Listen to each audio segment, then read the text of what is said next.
الحسن رحمۃ اللہ تعالیٰ علیہ حضرت معاذ ابن جبل رضی اللہ تعالیٰ عنہ کے پاس بیٹھا کرتے تھے۔ فرماتے ہیں ان سے جو پیار بڑھا تو پھر میرا مصلی سے بھی بڑھ گیا۔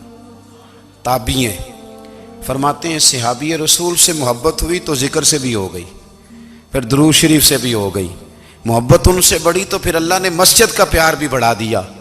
آپ فرماتے ہیں کہ میری ہر وقت طبیعت چاہتی تھی کہ بس اللہ اللہ کروں، بس اللہ اللہ کروں، بس نہ میں ذرا تھوڑی جان چھڑاؤں لوگوں سے، کوئی 10 منٹ ملے تو میں کوئی 4 نفل پڑھ لوں، میں تھوڑا سا نہ بچوں لوگوں سے، اور مجھے تسبیح ملے تو میں نہ کوئی 400-500 دفعہ استغفار پڑھوں، سبحان اللہ الحمدللہ اللہ اکبر لا حول ولا قوت الا باللہ، میں نہ تسبیحات پڑھوں۔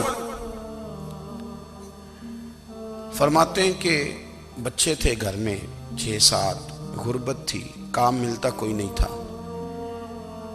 اور میں کام چور نہیں تھا، کام ڈھونڈتا تھا، پر اللہ کی قدرت کے کام نہیں ملتا تھا۔ فرماتے ہیں کہ میں نے ایک دن اپنی اہلیہ سے کہا کہ آج میں پھر جاتا ہوں کام ڈھونڈنے، تو میری بیوی بڑی فرما بردار تھی، پر اس دن نہ غربت کے ہاتھوں تنگ آ کے کہنے لگی آج نانا کوئی تو چیز لے کے آیا، تو مجھ سے بچوں کی بھوک نہیں دیکھی جاتی، یہ سب روگاں دا روگ محمد جس دا نام غریبی، کنڈ بلا کے لنگ جاندے نہیں دوست یار قریبی، آج نہ کچھ لے کے آیا تو میں بچے لے کے میکے چلی جاؤں گی۔ شیخ فرماتے ہیں کہ میں بڑا پریشان گھر سے نکلا، پر میں نے صبح سے لے کے زور تک کام ڈھونڈا، کام ملا کوئی نہیں، تو میرے دل میں خیال آیا چلو کام نہیں ملتا تو اللہ اللہ تو کرے نا، چلو بندوں کی مزدوری نہیں ملتی تو رب کریم کی عبادت ہی کرتے ہیں۔ فرماتے ہیں کہ میں نے نا فرات کے پانی سے وضو کیا، نہر کے، شدید دھوپ تھی، ساتھ ریت تھی اور ریت تپ رہی تھی، میں نے اپنا رومال وہیں مصلی کے طور پر بچھا لیا، اور فرماتے ہیں کہ زور سے لے کر عصر تک نماز پڑھی، دھوپ بھی پورے زور پہ، پر میرے سجدے کا ذوق بھی پورے زور پہ۔ فرماتے ہیں سورج بھی چمک رہا ہے اور رب کی عبادت کا ذوق بھی پورے زور پہ، میں سجدہ کروں تو پھر میرا اٹھانے کو جی نہ چاہے۔ میرے استاد لکھا کرتے تھے، یہ ان کا شعر ہے، وہ کہا کرتے تھے مجھے سوز دے، مجھے ساز دے، اور مجھے نیم شب کا نیاز دے، دم سجدہ خود کو میں توڑ دوں، مجھے ایسا ذوق نماز دے، اور میں تیری بہار کا پھول ہوں، میں کھلا بھی ہوں تو تیرے لیے، مجھے میری شاخ سے توڑ لے، مجھے اپنی زلف کا ناز دے۔ بھائی فرماتے ہیں کہ عصر تک میں نے نفل پڑھے، دل ڈھلنے لگا، عصر کی نماز پڑھی اور میں وہاں سے چلا۔ اب میں جب نکلنے لگا تو دل میں خیال آیا کہ چھوٹی چھوٹی دیواریں ہیں گھر کی، بغیر کچھ لیے جاؤں گا تو بیوی دور سے دیکھے گی تو شور کرے گی کہ پھر خالی ہاتھ آ گیا ہے۔ کہتے میں نے اپنے اسی رومال میں جس پہ میں نے نماز پڑھی تھی نا، رومال میں کی آخی دے پنجابی جو صافہ کہتے ہیں، اسی میں نا میں نے کچھ ریت بھر لی کہ وہ دور سے دیکھے گی تو سمجھے گی کچھ لے کے آیا ہے، چلو جا کے اسے بتا دوں گا کہ آج پھر مزدوری نہیں ملی۔ کہتے ہیں وہ ریت لے کر جب میں گھر میں گیا تو پہلے بیوی دروازے پہ کھڑی ہوتی تھی، پوچھتی تھی خالی ہاتھ آ گئے ہو؟ آج میں نے دیکھا تو ہے ہی کوئی نہیں۔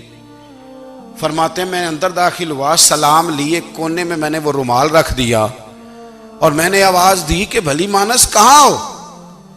تو وہ کہنے لگی آپ منہ ہاتھ دھو لیں، میں روٹی لے کے آئی۔ میں نے کہا روٹی کہاں سے آ گئی؟ یہاں تو کئی دنوں کے فاقے، تو کئی دنوں کی غربت ہے، یہاں تو اس گھر میں تو فقیری ہے۔ فرماتے ہیں کہ وہ روٹی لے کے آئی اور اس وقت کی جو موجودہ نعمتیں تھیں، سمجھ لیں سلاد، اچار، ہر چیز ساتھ لائی۔ میں نے کہا کہ بچے کہاں گئے؟ کہنے لگی وہ کھانا کھا کے کھیلنے گئے، آپ کھانا کھا لیں آ جاتے۔ کھانا اس نے چن دیا۔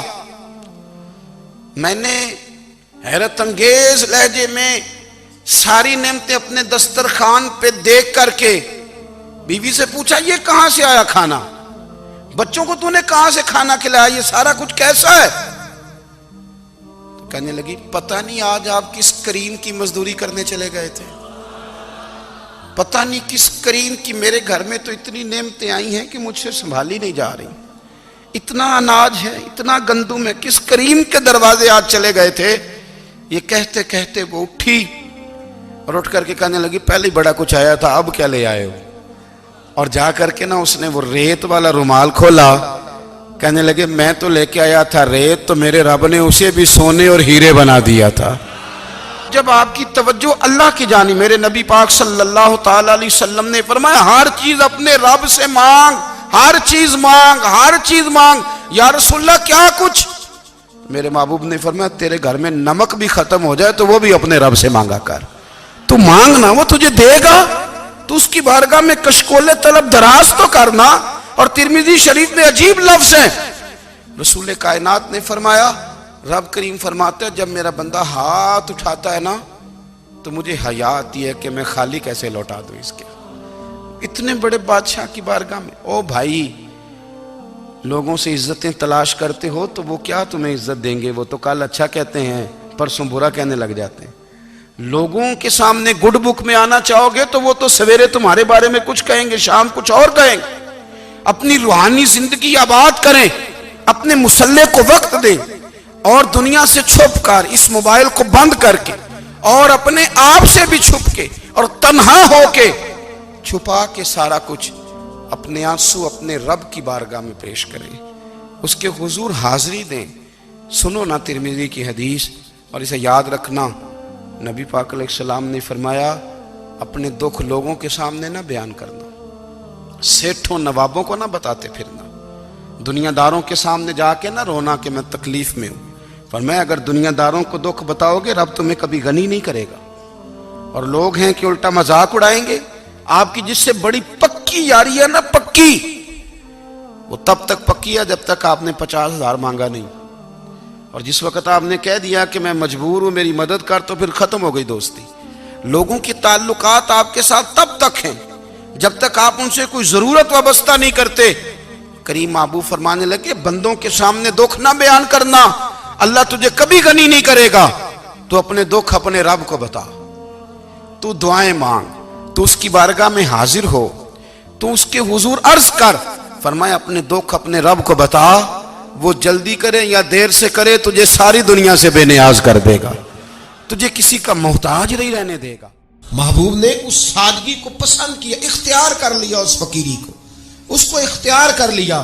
اور جب کہا نا ابو جہل نے کہ دل تو بڑا کرتا ہے آپ کے ساتھ بیٹھیں، آپ کے ساتھ ہم بھی آ کے بیٹھیں، لیکن یہاں بلال بیٹھے ہوتے ہیں، یہاں حضرت عمار بن یاسر بیٹھے ہوتے ہیں، ان غرباء کے بیچ بڑا سٹیٹس ہوتا ہے نا لوگوں کو۔ اعلیٰ حضرت فاضل بریلوی رحمۃ اللہ تعالی علیہ آپ جب حجامت کرواتے تھے تو کینچی، کنگا، یہ چیزیں اپنی استعمال کرتے تھے، تو ایک حجام آپ کی حجامت کرنے آتا تھا، نائی بھی کہتے ہیں ہم اپنی زبان میں، تو وہ آیا کرتا تھا حجامت کرنے۔ تو ایک دن وہ آیا تو اعلیٰ حضرت رحمۃ اللہ نے 4 پائی بھی اپنے ساتھ بٹھایا کرتے تھے۔ ایک سیٹھ صاحب بھی ملنے آئے ہوئے تھے، وہ سیٹھ صاحب نہیں بیچارے، میں نے شاید پہلے بھی کہا تھا سیٹھوں کی بھی اب بڑی قسمیں ہیں۔ جب ایک چھوٹی سی دکان جوتے کی ہوتی ہے تب وہ موچی ہوتا ہے، اور جب وہی آدمی جوتوں کا کارخانہ ڈال لیتا ہے تو سیٹھ ہو جاتا ہے۔ اب اسے موچی، حالانکہ موچی کیا کام کرتا ہے؟ تو اس لیے غلطی موچی کیا جس نے اپنے آپ کو چھوٹا سمجھا ہے، اس نے یہ کام غلط کیا، کیوں اپنے آپ کو چھوٹا سمجھا؟ رزق حلال کمانے والا تو اللہ رسول کا دوست ہے صلی اللہ علیہ وسلم۔ تو اعلیٰ حضرت رحمۃ اللہ تعالی علیہ کے پاس وہ حجام آیا ہوا تھا حجامت بنانے کے لیے، فاضل بریلوی علیہ رحمہ تشریف فرماتے، تو سیٹھ صاحب آ گئے تو آ کے کھڑے ہیں، اعلیٰ حضرت فرمانے لگے بھیا بیٹھ جاؤ ساتھ، بیٹھ جاؤ ساتھ آپ بھی۔ کہنے لگا جی میں اب حجام کے ساتھ بیٹھوں، یہ اور کرسی نہیں مل سکتی؟ تو اعلیٰ حضرت فرمانے لگے نہیں، اس لیے کرسی مانگو گے تو دوسری کوئی نہیں، دروازہ کھلا ہوا ہے، آپ تشریف لے جائیں۔ ہاں تشریف لے جائیں۔ ایک ہی صف میں کھڑے ہو گئے محمود و ایاز، نہ کوئی بندہ بچا نہ کوئی بندہ نواز۔ یہ جب تک یہ معیار پیدا نہیں ہوتا اتنی دیر تک معاشرے کے اندر اخوت نہیں پیدا ہو سکتی، اور برابری کے جب تک تقاضے پورے نہیں ہوتے اتنی دیر تک نفرت، بغض، حسد کا خاتمہ نہیں ہو سکتا۔ نبی کریم علیہ السلام سے جب کہا کہ ابو جہل نے کہ یہ لوگ اٹھ جائیں تو ہم آپ کے ساتھ بیٹھ جائیں گے، تو محبوب نے فرمایا تم نے بیٹھنا ہے تو بیٹھو، نہیں بیٹھنا تو نہ بیٹھو۔ فرمایا یہ میرے ساتھ ہی رہیں گے، اور تم یہاں کی بات کرتے ہو، میں تو جب جنت میں جاؤں گا تب بھی میرے آگے پیچھے دائیں بائیں غریب لوگ ہی ہوں گے، میں غریبوں کے جھرمٹ میں جنت میں جاؤں گا، غرباء کے جھرمٹ۔ تو نبی پاک علیہ السلام کا میلاد ایک انقلاب کا نام۔ میں تھوڑی باتیں کرنا چاہ رہا ہوں، ایک دو بات میلاد کے حوالے سے اور عرض کرنا بڑا ضروری سمجھتا ہوں۔ ساری زندگی لوگوں نے ہم ہی سے سوال پوچھے، اور اہل سنت نے بالخصوص عوام نے ہمیشہ اپنے آپ کو دفاعی محاذ پہ رکھا ہے کہ ہم ڈیفینڈ کر رہے ہیں، جی فلانے نے ہم سے سوال پوچھ لیا ہے۔ اب تو بھئی دور گزر گیا ہے، اب تو آپ حضرات کو سوال پوچھنے چاہیے ان لوگوں سے۔ ابھی جن لوگوں نے تھوڑا عرصہ پہلے کشمیر کے جلوس نکالے، آپ کو پوچھنا چاہیے تھا نا کس حدیث میں آیا ہے، پوچھنا چاہیے تھا نا آپ حضرات۔ ابھی کل جو ملین مارچ پرسوں ہوا کراچی میں، اور سنا ہے آج کل میں لاہور میں بھی ہونے والا ہے، آپ کو بھی اس کی دلیل پوچھنی چاہیے تھی نا لوگوں سے۔ کیا خیال ہے، کشمیر کے نام کا جلوس نکالنا جائز ہے؟ کس صحابی نے نکالا ہے؟ لیکن عجیب فلسفہ ہے نا، آپ لوگوں نے کبھی کسی سے کوئی بات نہیں پوچھی، کبھی کسی سے۔ جو مولانا روز سیرت النبی کے نام پہ جلسہ کرتے ہیں، جہاد کانفرنس کرتے ہیں روزانہ، آئے دن ان کے بڑے پوسٹر پہ نام چھپے ہوتے ہیں، آپ نے کبھی ان سے سوال نہیں پوچھا کہ صاحب آپ بھی تو کچھ پوچھیں نا کسی سے، ان سے سوال پوچھیں۔ اور اب تو یہ جو آسیہ کا کیس جب سے آیا ہے، اب تو مجھے لگتا ہے میلاد سارا سال ہمیں منانا چاہیے، نبی پاک کے تذکرے سارا سال کرنے چاہیے ہمیں۔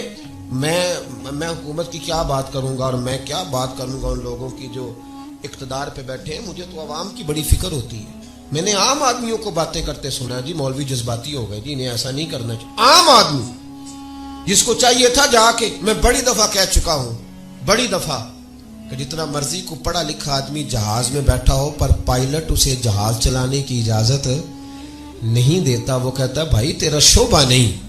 تو جتنے ٹی وی پہ اینکر بیٹھے ہیں ان کو منع کرنا چاہیے کہ دین تمہارا شعبہ، یہاں آپ کسی ایکسپرٹ کو بلائیں، کسی مفتی کو بلائیں، سب کو یہاں بٹھائیں اور ان سے پوچھیں کہ یہ شرعی مسئلہ کیا ہے، اور اس مسئلے کو بھی شریعت کورٹ میں لے کر کے جائیں۔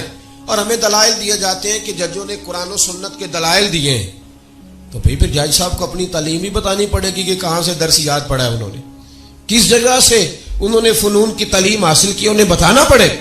لیکن عجیب معاملہ ہے، ہر آدمی اٹھ کے مذہب پہ بات کرتا ہے، ہر آدمی۔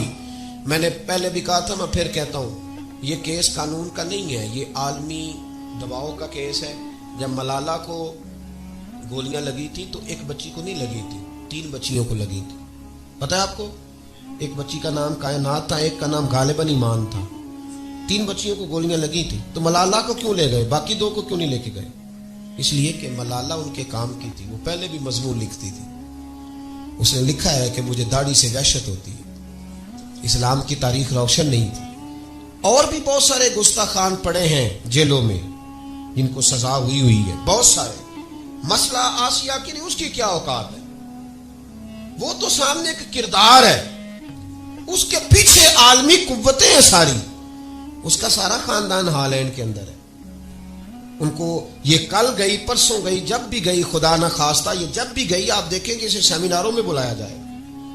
سلمان رشدی نے کوئی اس نے ٹیلی فون نہیں ایجاد کیا، اس نے کوئی جہاز نہیں بنایا تھا، اس نے نبی پاک علیہ السلام کی بے ادبی کی تھی تو اس کو ملکہ برطانیہ نے سر کا خطاب دیا، اسے اعزاز کے ساتھ نوازا گیا۔ خدا را آپ تو اپنا شعور بیدار رکھیں، آپ بھی پوچھ رہے ہیں، آپ بھی سوال کر رہے ہیں کہ کیس کیا ہے۔